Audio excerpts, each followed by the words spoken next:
A name that we did not mention at all, I don't think, was Jaren Hall from BYU.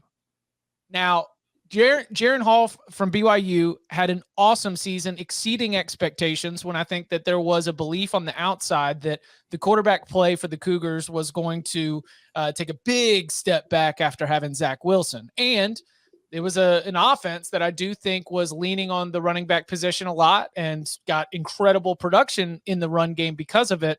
But Jaren Hall, in terms of, his efficiency, in terms of his ability to take care of the ball, still a very impressive year. And now that Tyler Algier is gone, is this potentially a breakout spot for Jaren Hall in 2022? And, if you were to regrade it or take a second look at it, do you think that he ends up cracking a top 15, or is he definitely in that top 20 for you personally? He could be. I didn't really consider him for my draft. He wasn't on my board simply because, like like you said, he was efficient last year. But if you just look at his raw overall numbers compared to the guys we drafted, they weren't really close. Like, he only threw for just under 2,600 yards, 20 touchdowns, 5 interceptions. These are all great for efficiency wise, as far as the touchdown to interceptions. The yards per attempt at 8.7 was perfectly solid. It's just, there wasn't the volume. So maybe if that volume comes this season, yeah, he could be the guy that will be looking back like, oh man, I wish I'd drafted him in the third or fourth round to get him on my team for those numbers. But I don't think it's a tremendous snub by any stretch. No.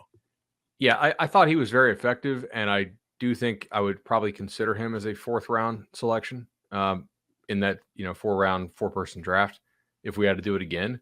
But to Tom's point, the top 2 backs on BYU last year had 540 touches. Mm-hmm. So those guys, Tyson Algier and Chris Brooks, the kid who transferred over from Cal, were doing like the vast majority of the work on that team. Like, he didn't even throw the ball 300 times. So I'll be interested to see if they do have to lean on him more from a passing perspective. Will his efficiency maintain if he's throwing it, 400 times, not 290? Also, you got to remember too, like, Zach Wilson put up those numbers under a different offensive coordinator.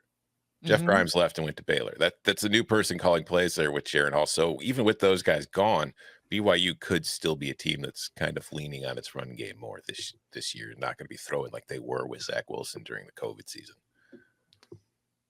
So social media, email, what other names stand out in terms of some feedback with names either that were drafted too high, drafted too low, or not drafted at all? Well, I have one, because there was one person that said that, like, is a Kentucky fan upset with us for not taking Will Levis, but taking Malik Cunningham. And I can't remember exactly what the tweet said, but it was basically like there's a clear media bias against Kentucky, and now we're a part of it. I would just like to compare some numbers of Malik Cunningham and Will Levis, who this person maintains had the same exact season last year. Passing efficiency close. Malik Cunningham was 150.4. Levis 148. So not really a difference. Levis did have him on the completion rate, 66 to 62. Give him that. Yards per attempt. Cunningham 8.73. Levis 7.97. Yards per completion. Cunningham 14.07. Levis 12.07. Air yards per attempt. Cunningham 10.02. Levis 8.97. Yak per completion. Yards after the catch. What kind of throws are you making to get your guys time to run the ball afterwards? And Cunningham didn't have Wan'Dale Robinson, but he still led that with 6.15 to Levis's 5.65. Touchdown rate. Levis was better, 6.8%. Cunningham was only 5.6%. Difference was interceptions. Cunningham's 1.8%. Levis more than twice as much at 3.7%. So, of course, Cunningham also has the much better touchdown to interception ratio of 3.17 compared to Levis's 1.85. But then this person also mentioned how they're both mobile quarterbacks. That's true. Malik Cunningham rushed for over 1,000 yards last year. Yeah. Will Levis rushed for 376. So they are both mobile, but they are not mobile in the same way, my friend. So it's not a conspiracy. If we're drafting strictly on the numbers we think we're going to put up, Cunningham was the right choice. I completely agree. I'm a little surprised nobody took him in the 4th round. It's just a flyer, because I think we would all agree, like, physical talent wise, even though I think these early mock drafts are generally trash, right? And having seen some of these kids in person who are being mocked in the 1st round, I'm like, okay, these guys have never seen these dudes in person, and they will in about 12 months. Will Levis does have incredible physical talent. Like, he is on the list of dudes who could make us look stupid. Not really sure they will. I mean, that's a lot of picks he's got to cut down on. Will Levis does a lot of YOLO ball, and it seems like he almost predetermined he was going to throw the ball, which was generally Wan'Dale Robinson or deep shot quite often, and sometimes the defense seemed to know that. But he was definitely one of the guys who could make us look dumb for not taking him. But based on his current performance, he does not belong on that list. He's a good quarterback. Yes. Like that's the other thing is we find ourselves, especially at this point in the season, reacting to the market value or the market price, in which case we are saying, okay, if you're going to say number one overall, if you're going to say number one quarterback in this draft class, then you are entirely not basing it on the evidence that we have seen in college football. Like if he has an explosive season and lives up to all that hype, that is awesome for Will Levis. He's a worthy Power 5 starting quarterback, and kind of like my line for the Power 5 coach rankings. If you are a Power 5 coach, you're good in the industry. You have some level of success, some value, some worth that allows you to even be in that position. Will Levis, the starting quarterback at Kentucky in the SEC, like you are very good quarterback compared to all of the quarterbacks in college football.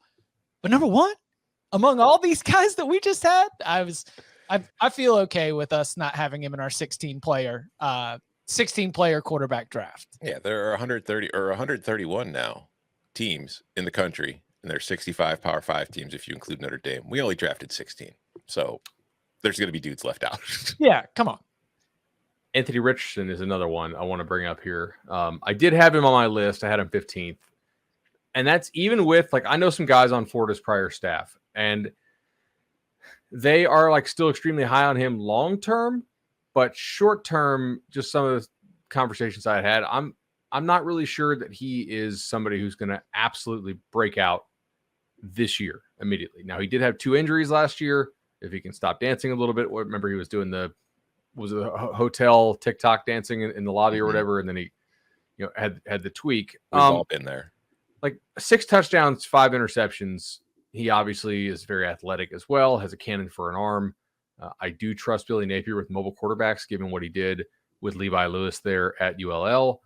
But I don't think it's a major snub for a guy who completed less than 60% of his passes last year, 6-5 touchdown interception ratio. It's a big leap. It's a bet on the talent, but he's kind of raw. So long term, I'm still there.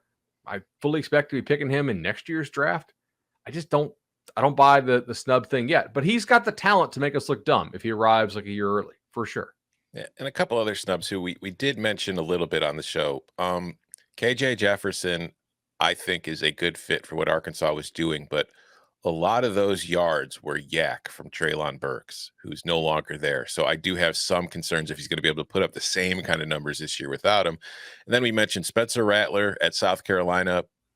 He might have a great year. He might finally live up kind of to the billing that he had coming out of high school and be in an offense and not have that kind of spotlight and pressure on him. And maybe he just relaxes and plays very well. Stetson Bennett, I genuinely, like, people think I'm doing a bit. I genuinely like Stetson Bennett. I don't think he's an NFL quarterback. I don't think he's going to be that guy. But as far as college quarterbacks go, I think Stetson is a perfectly good quarterback. In fact, I think he's good enough to win a national title. I just don't think he's going to have the kind of numbers compared to the people we were drafting. So if this is at the end of the year, we're trying to, like the numbers are going to play a part, team success, all that stuff. Stetson's going to be a drag on your numbers. Like if this was a roto baseball league, Stetson's like drafting a guy who, maybe he hits 300, but he's only got 5 home runs, and it's going to kill your home run stat. He's like the Stephen Kwan of, yeah. Okay, of quarterbacks. That's a deep cut. Deep cut. Hey, I'm glad you said that, because I just realized that is the best line when we start getting hit up on doing radio hits all across the country. And I think I'm going to say, and Stetson Bennett, a quarterback that's good enough to win a national championship. Mm-hmm. True statement. He is good enough to win a national championship. Yeah. Doesn't seem to connect in the traditional sense, but he's good enough to win a national championship. I'm not doing a bit. I genuinely like him.